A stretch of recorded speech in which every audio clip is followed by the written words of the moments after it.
Salut à vous les abonnés, j'espère que vous allez bien. Aujourd'hui, le thème de la vidéo, ça va être les gants de boxe. Donc c'est un thème qui me tient vraiment particulièrement à cœur. Et je vais surtout vous parler des gants de boxe qu'on doit acheter ou qu'on pourrait acheter quand on est débutant en fait.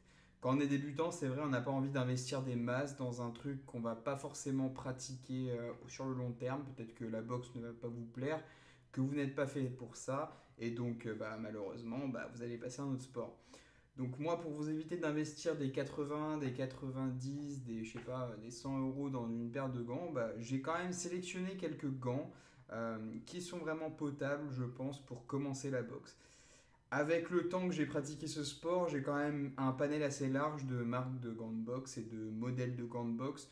Donc je vais vous dire ce qui me plaît le plus personnellement, ce que j'aime bien chez certains gants et ce que je déconseille en sorte de gants. Donc, je t'avoue, il y a plusieurs types de gants qui ne me plaisent pas forcément. Je vais pas les cracher du sucre sur certaines marques. C'est vrai qu'ils ont des entrées de gamme qui sont pas forcément de bonne qualité. En revanche, moi, ce que je peux te conseiller comme entrée de gamme vraiment que je trouve vraiment excellent, c'est la marque Montana. Montana, je trouve, je vais te mettre une photo du modèle auquel je pense. Montana, je trouve que vraiment pour une trentaine d'euros, tu as vraiment des gants qui tiennent vraiment la route, aussi bien pour faire du sec que pour faire du sparring. Tu vas pouvoir avoir des gants qui vont être durables. Ça, c'est hyper important parce que quand tu tables sur des marques, bon, allez, je vais donner des noms, Metalbox ou Everlast, c'est vrai que les gants ont tendance à être éclatés au bout de pas très longtemps. Et Montana, c'est vrai que c'est quand même assez compact et c'est assez solide, quoi. Je veux dire, le modèle là que je t'ai mis là en image, du coup, j'ai eu l'occasion de le tester assez longtemps et c'est vrai qu'il a une excellente durabilité. Donc moi, si j'étais débutant, je partirais sur un modèle comme ça. Pour une trentaine d'euros, je pense que c'est le mieux actuellement. Vraiment, c'est le mieux. Après, je sais que maintenant, Decathlon est en train de faire une gamme de gants de boxe Domino's. Vraiment, ils ont l'air aussi. Ils ont l'air bien, je vais pas mentir, ils ont l'air bien. Je vais pas comparer avec leur modèle précédent, vous savez, les rouges et bleus là, qui sont vraiment faits exclusivement en mousse. Ceux-là, vraiment, c'est à proscrire, c'est pas ouf du tout. Mais pourquoi pas tester les nouveaux modèles? Ça peut être intéressant. Ensuite, est-ce qu'il faut que vous recherchiez chez des gants? Il faut que vous recherchiez un confort en fait dans la main du coup. Il faut que vous soyez à l'aise dans les gants. Parce que si vous avez la main qui est comme ça dans le gant et que vous frappez comme ça, vous allez avoir mal forcément. Quoi. Ça va pas être une zone de frappe hyper agréable. Donc voilà, il y a des gants qui ont beaucoup de padding devant. Donc ça va être les gants comme ça par exemple. Je vous en montre, j'ai des exemples. Vous voyez, il y a énormément de padding ici, de mousse. Donc ça va faire que quand je vais mettre la main, je vais vraiment devoir forcer pour resserrer en fait. Je vais vraiment devoir forcer. Ça peut s'améliorer, mais en fait, ça va être vraiment dû à l'usage du gant. Il va falloir que votre gant s'use pour que vous soyez à l'aise. Bon, globalement, dans tous les gants, plus vous les utilisez, plus vous êtes à l'aise dedans. Mais ça, c'est vrai que des gants comme ça prend vraiment assez de temps à se former et à bien se faire. Donc, je ne conseille pas forcément. Pareil, ces gants-là, je trouve que vraiment, bon, mis à part le fait que ça soit Everlast, que ça soit des gants à lacets, que voilà, ils aient l'air cool, bah, en fait, ils sont pas mal, mais je trouve pareil que le padding n'est pas bien placé, en fait, qu'on n'est pas forcément à l'aise dessus, et faut vraiment les faire aussi. Donc, les Everlast, tout dépend du modèle. L'entrée de gamme, celle à scratch, là, je l'ai testé, je l'ai acheté plusieurs fois et vraiment je trouve qu'il y a mieux. Parce qu'en plus, il faut savoir qu'avec ces gants-là, à chaque fois, vraiment à chaque fois, le gant part littéralement en lambeaux au bout de, je sais pas, 4 mois à d'utilisation, le gant part complètement en lambeaux. Donc pour moi, il n'y a pas forcément d'utilité. En plus, quand vous avez un gant comme ça qui se désagrège, je veux dire, vous mettez forcément des bouts de tissu dans les yeux ou alors vous en mettez à l'adversaire et c'est vraiment hyper chiant, quoi. C'est vraiment hyper chiant. Bon, ceux-là, ils se sont pas hyper bien maintenus, surtout de l'intérieur. En fait, bon, on voit pas, mais vous voyez le tissu qu'il y a dans le gant pour empêcher votre main de rentrer dans la mousse, il se déchire assez facilement. Donc pareil, ces gants-là, même s'ils sont pas chers et qu'ils ont l'air cool, moi je les conseille pas forcément. On va passer aux gants que je conseille. Vraiment, pour le coup, c'est pas un coup de pub, c'est rien du tout. C'est juste, je suis même pas sponsorisé par eux. Mais c'est vraiment des gants qui sont hyper agréables à l'utilisation et je trouve qu'ils s'accouplent parfaitement à ma main. Après, voilà, tout dépend de la main de chacun, c'est vrai. Mais en tout cas, je trouve qu'ils ont vraiment une finition qui est de bonne qualité. Donc, je vais arrêter de vous mettre le suspense. C'est cette marque-là. C'est pas très très très connu, mais c'est vraiment, je trouve, de la bonne qualité. Donc, ça va être du cuir. C'est une cinquantaine d'euros. C'est un petit peu plus cher que des gants Montana à 30 euros, des gants Metal Box à 30 euros ou 20 euros.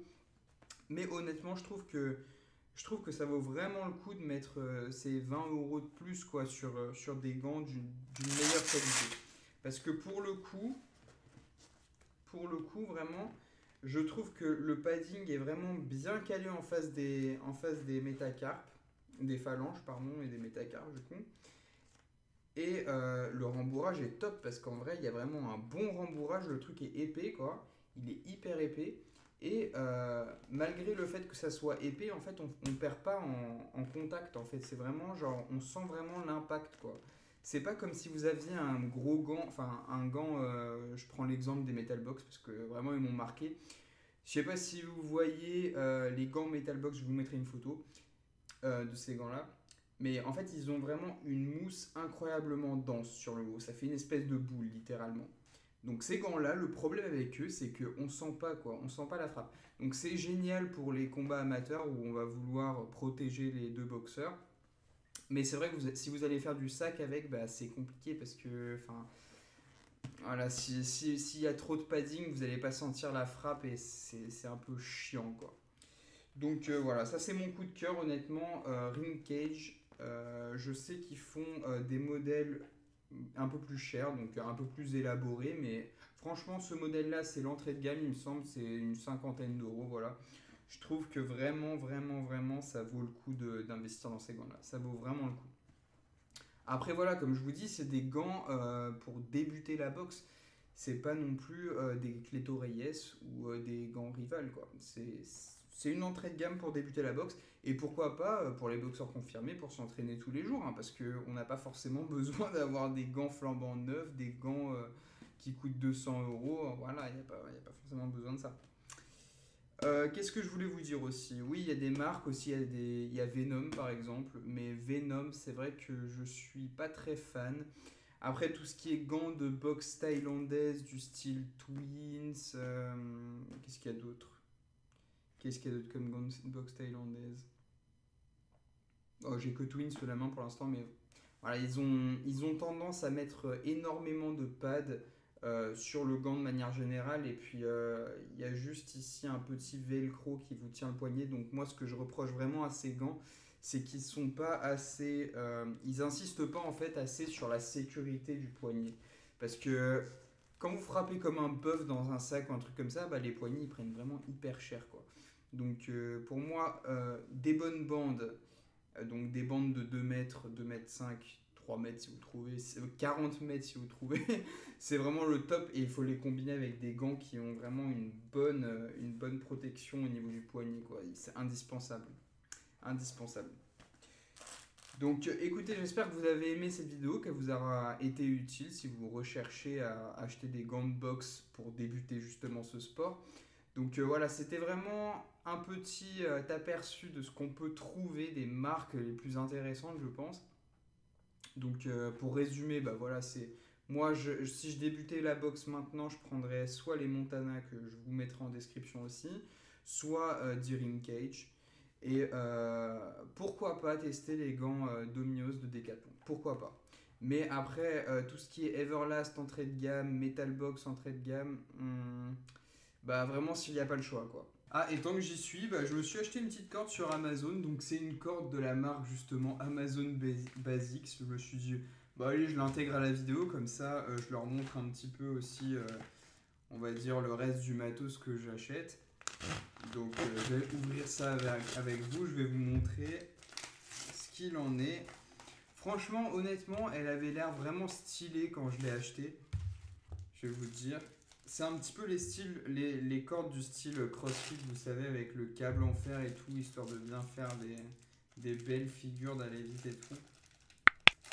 Hop, je l'ouvre. Je l'ai pris en coloris rouge. Donc ça donne ça. Bah franchement, honnêtement, je m'attendais pas à ça. Vraiment, les poignées sont vraiment de qualité, hein. C'est lourd et tout. Vous savez, c'est les cordes en stylo comme ça là, qui roulent. Franchement, c'est vraiment de la bonne qualité quoi. Amazon Basics, une corde à sauter quoi. Qui arrêtera Amazon? On ne sait pas. Donc en tout cas, bah, écoutez, si vous cherchez une corde à sauter, celle-là est vraiment vraiment sympa, hein. Vraiment, on peut pas la lester ni rien. Mais vraiment, si vous voulez vous constituer un petit home gym là, à la maison, ça peut vous donner une idée. Allez, tchuss!